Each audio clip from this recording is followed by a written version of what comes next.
कहानी एक single mother की जो अपने 2 बच्चों को अकेले ही पढ़ाती लिखाती है, इस काबिल बनाती है कि वो दुनिया के सामने सर उठाकर जी सके। मगर आज उसी माँ के लिए उनके घरों में जगह नहीं है। सुधा जी की आदत थी कि वो सुबह-सुबह गर्म पानी पीती थी, इसलिए सुबह 2 बार उठकर वो बाहर देख चुकी थी। लेकिन अभी तक बहू वृंदा और बेटा पलाश उठे तक नहीं थे। जब तक उन लोगों से कोई एक उठेगा नहीं, तब तक उन्हें गर्म पानी मिलेगा नहीं। बात ये नहीं थी कि वो सुधा जी खुद गर्म पानी कर नहीं सकती थी। बात यह थी कि बहू वृंदा रात को रसोई का काम ख़त्म करके रसोई में ताला लगा देती थी, जिस वजह से सुधा जी को उनका इंतज़ार करना पड़ रहा था। अब जब तक ताला खुलेगा नहीं, सुधा जी को गर्म पानी मिलेगा नहीं। आखिरकार घड़ी में 9 बज गए और सुधा जी से रहा नहीं गया, तो उन्होंने हिम्मत करके बेटे के कमरे का दरवाज़ा खटखटाया। 2-3 बार दरवाज़ा खटखटाने के बाद वृंदा की जगह पलाश ने आकर दरवाज़ा खोला और तमतमाते हुए बोला, क्या है माँ, सुबह सुबह परेशान कर रही हो? बेटा, मुझे गर्म पानी चाहिए था। रसोई में ताला लगा हुआ है, तो तुम रसोई का दरवाज़ा खोल दो ताकि मैं गर्म पानी कर सकूं। एक दिन गर्म पानी के बगैर नहीं रह सकती हो क्या माँ? रोज़ तो वृंदा करके देती है ना। आज संडे था, इसलिए सोचा था थोड़ा आराम से उठेंगे, पर आप भी ना। कहते कहते पलाश अंदर कमरे में गया और वृंदा को जगाया। वृंदा भी तिलमिलाते हुए उठी और चाबी सुधा जी के हाथ में रख दी। अब रसोई का दरवाज़ा आप ही खोल दीजिए और खुद के लिए गर्म पानी करो, तो हमारे लिए भी चाय बना देना। जल्दी, नींद खुलने से मेरे सिर में दर्द होने लगा है। कभी कोई सास खुश हुई है कि अपनी बहू को सोते हुए देखकर? इन सास लोगों का बस चले तो बहू को मशीन बनाकर रख दें। वृंदा बड़बड़ाते हुए वापस जाकर पलंग पर लेट गई। आखिर सुधा जी ने जाकर रसोई का दरवाज़ा खोला, खुद के लिए भी पानी गर्म किया और बेटे बहू के लिए चाय बनाकर उन्हें देकर आई। गर्म पानी लेकर अपने कमरे में आई ही थी कि 5 साल का पोता मनु जाग गया। जगते ही बोला, दादी मेरा दूध। उसे देख सुधा जी ने मुस्कुराकर बोली, हाँ मेरे बच्चे, अभी लेकर आई। और गर्म पानी वहीं रखकर पहले मनु के लिए दूध गर्म करने गई। अभी दूध गर्म कर ही रही थी कि इतने में पलाश की आवाज़ आई, माँ, ओ माँ, कहाँ हो तुम? क्या आप भी सुबह सुबह संभाल नहीं सकते इसको? पता है वृंदा के सिर में दर्द हो रहा है। कहते कहते पलाश भी रसोई में आ गया, साथ में मनु को भी गोद में ले आया।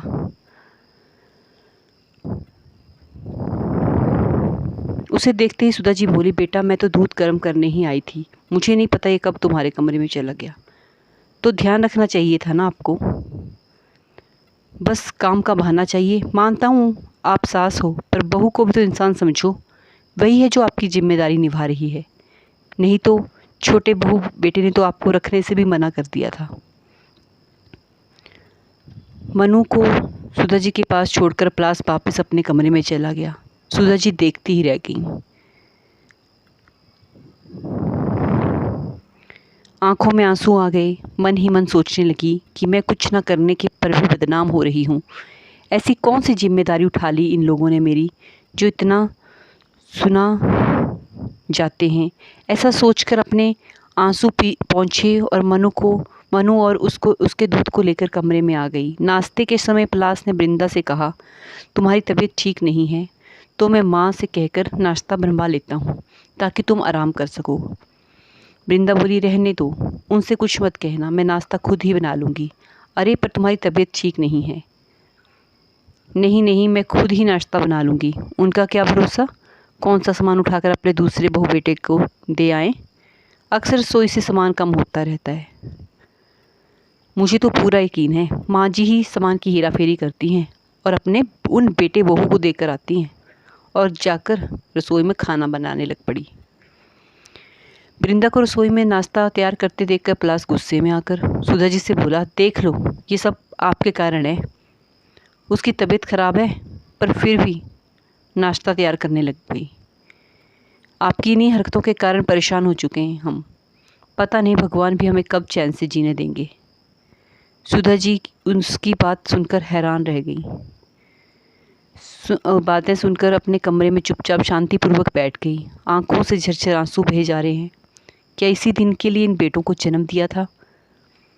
जब शादी के 7 साल बाद मंदिर मंदिर माथा टेकने के बाद 2 जुड़वा बेटे हुए तो कितने खुश हुए थे घर में सब लोग। यार दोस्त रिश्तेदार सब लोगों ने बधाइयाँ दी थी आकर। सासू माँ तो बलैयाँ लिए जा रही थी, अरे 2-2 बेटों की माँ बनी है, बुढ़ापे में बैठकर राज करेगी राज। कुछ साल बाद जब पति का देहांत हो गया तब भी सुधा जी ने हिम्मत करके अपनी दोनों बेटों पलाश और सुहास को संभाला। कितनी परेशानी झेलकर भी इन लोगों को पढ़ाया, इतना बड़ा किया, दोनों की शादी करवाई। शादी के बाद ही सब कुछ बदल गया।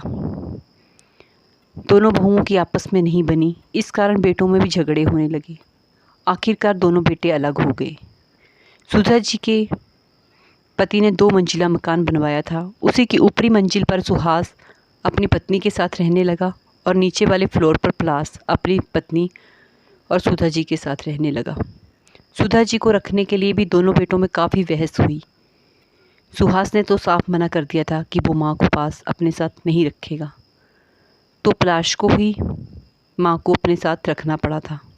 सच कहें तो उस समय की बधाइयाँ आज सुधा जी के कानों में चुभ रही थी। थोड़ी देर बाद पलाश कमरे में आया और पोहे की प्लेट सुधा जी के सामने टेबल पर रखते हुए या यूँ कहें पटकते हुए बोला, लो माँ नाश्ता कर लो, आखिर एक बहू को ही परेशान करते जाओ, दूसरे से तो कोई लेना देना ही नहीं।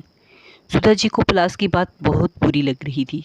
उन्हें ऐसा लग रहा था कि जैसे पोहे की प्लेट भी उन्हें चढ़ा रही है। ऐसा खाना भी किस काम का जो तिरस्कार करके दिया जाए। आखिर सुधा जी ने उस नाश्ते की प्लेट को हाथ भी नहीं लगाया और आखिरकार सुधा जी ने काफ़ी सोचा और सोच समझकर एक निर्णय पर पहुंची। शाम को सुहास अपनी पत्नी के साथ बाहर कहीं घूमने जा रहा था। पलाश और बृंदा भी बाहर खड़े हुए थे। तभी एक प्रॉपर्टी ब्रोकर उनके घर पर आया। उसे देखकर चारों बेटे बहू हैरान रह गए। उसने आते ही पूछा, क्या मैं सुधा जी से मिल सकता हूँ? आपको सुधा जी से क्या काम है, हमें बताइए, हम उनके बेटे हैं। पलाश ने कहा, जी मुझे सुधा जी ने फ़ोन करके बुलाया है। सब एक दूसरे की तरफ बड़ी हैरानी से देखने लगे। इतने में सुधा जी अंदर से आईं। क्या आप ही सुधा जी हैं? जी मैं ही सुधा हूँ। आप? जी आपने सुबह फ़ोन किया था मकान बेचने की बात करने के लिए। अरे हाँ मैंने ही आपको फ़ोन किया था। इससे पहले सुधा जी आगे कुछ कहती, पलाश बोला, कौन सा मकान बेच रही हो आप? हमसे पूछे बगैर आप ये निर्णय कैसे ले सकती हो? मकान बेच दोगी तो हम कहाँ जाएंगे?